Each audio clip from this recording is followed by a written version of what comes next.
Hello ghost hunters, Tommy Terror here, Edinburgh spookologist, and today I've got a curious story about St Giles Cathedral. So let me turn the camera around here and show you the wonderful St Giles Cathedral. Look at that.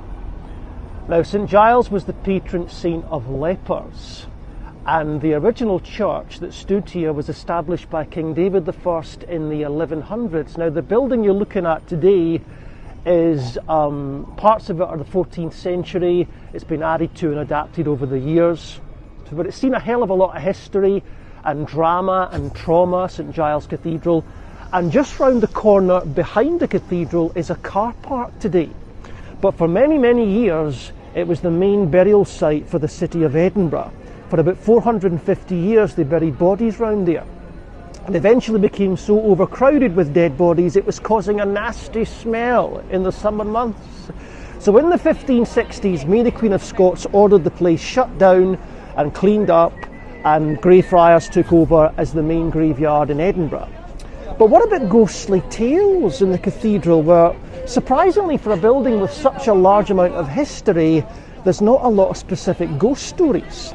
But there is one specific story I want to tell you.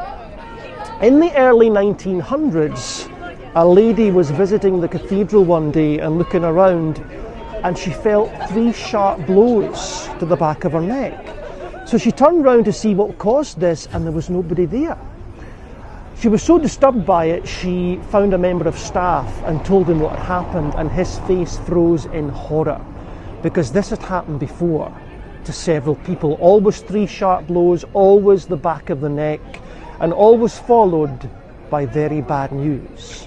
And the lady in question was no different, because later that same day she was informed that her son had been involved in an accident and had been killed. And the strange thing is, he had died at exactly the same time that she'd felt the 3 sharp blows on the back of her neck. Very curious, eh? So what is this thing? Is it some kind of poltergeist haunting the cathedral? Is it a banshee warning people of impending doom? What about the graveyard? Maybe it's the restless spirit of someone whose grave was disturbed when they moved the graveyard. And the 3 sharp blows to the back of the neck, that's very specific, isn't it? Well, there was a lot of executions that took place outside the cathedral, many of them by beheading. So could this be the ghost of someone who lost their head? We may never know the truth, but please don't let it put you off visiting the cathedral. It's a magnificent place. I just hope you don't feel 3 sharp blows on the back of your neck when you're in there.